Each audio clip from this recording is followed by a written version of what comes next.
The shortest I ever worked at a job was 2 months. It was a smaller retail store where I was expected to work in all the departments if needed.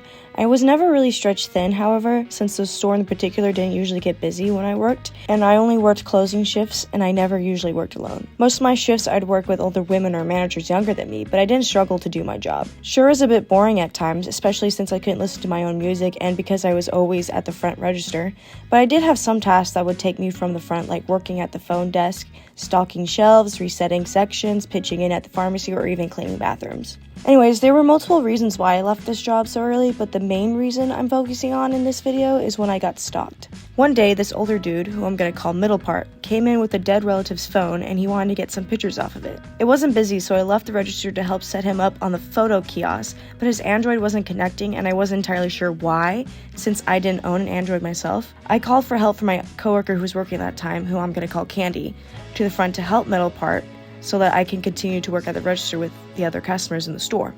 After some time, Candy came over to me and said, "I offered to help him, but he said he was waiting for you to help him." I had to walk her over and explain to Middle Part that I didn't own an Android, but she did, and she could help him more than I could. This time he let Candy help him, but eventually left with no progress done whatsoever.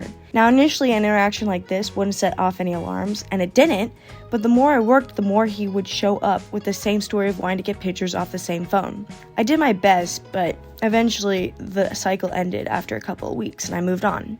Unfortunately for me, however, Middle Part did not move on. He would come in every now and then to talk to me at the front counter, leave to wander the store, then leave buying nothing or maybe just a candy bar.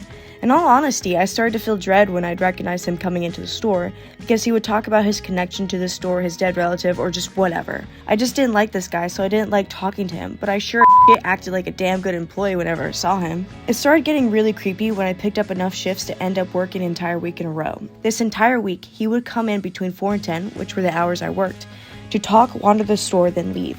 Every single day, he showed up, and in the middle of the week, he asked me if the beat-up truck with Band-Aids was mine because he recognized it every time I was working. Yes, the truck with Band-Aids was mine. No, it's not beat up. My Tundra is the best f***ing thing. She's a beast.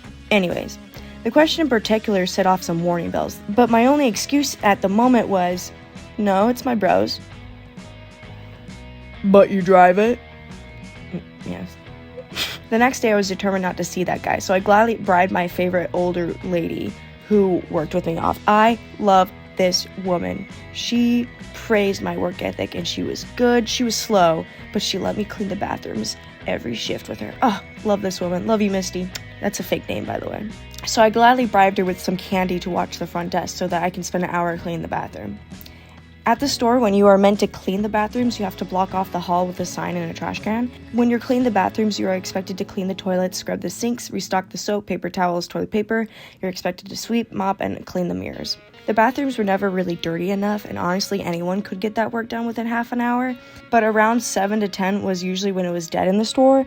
And so I would plan out my breaks to be around 7-ish, and then after 30 minutes, I'd come in and then start the cleaning process. So like usual, I blocked off the hall and started cleaning. About 40 minutes passed, and at this point, I'm filling up a mop bucket, and I'm sweating, and I'm also talking to myself because I was a little bit annoyed at the time because a separate customer came in and pushed through to use one of the bathrooms I had already just cleaned.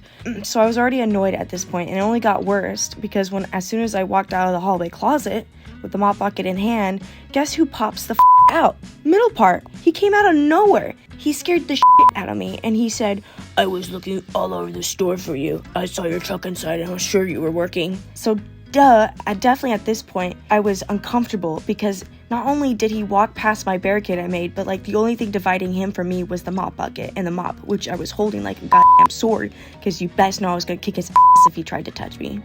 But he was really starting to freak me out, and multiple times I kept telling him that I had to finish cleaning up the bathrooms, that I had a limited time, blah blah blah. The Middle Part just kept yapping and yapping, so eventually I do what I usually do when I want to get out of conversation, and I wave people off. I do like this little salute thing. I apologize, and then I move the bucket into the men's bathroom because I always mop that bathroom first. I wholeheartedly thought this man was going to follow me in, and so I was like hiding in a stall with like a little switchblade. I was about to kick his ass. Nothing happened, but I did stay in that bathroom for like 30 minutes just trying to come up with the courage to leave. Eventually I did, and I went to the front desk where Misty was, and she said, "That took you a while." Yeah, did you see the guy with the Middle Part? Oh, yeah. I forgot her voice. Oh, yeah, he was in here for a while, but he didn't buy anything. Nope. That was it. That was my last straw. I gave my manager my 2-week notice. The next day, I changed my hours, and I never went back to that store. So I never saw that guy again. I know I have habits of thinking the worst of people, but he didn't interact with any of my other coworkers. He came in every time and every day that I worked for an entire freaking week, and would only come in to see me instead of buying any groceries. Sure, he'd leave with like a candy bar, but like, come on. I just didn't feel safe, and so I left, and that was that. And that's the end of the story.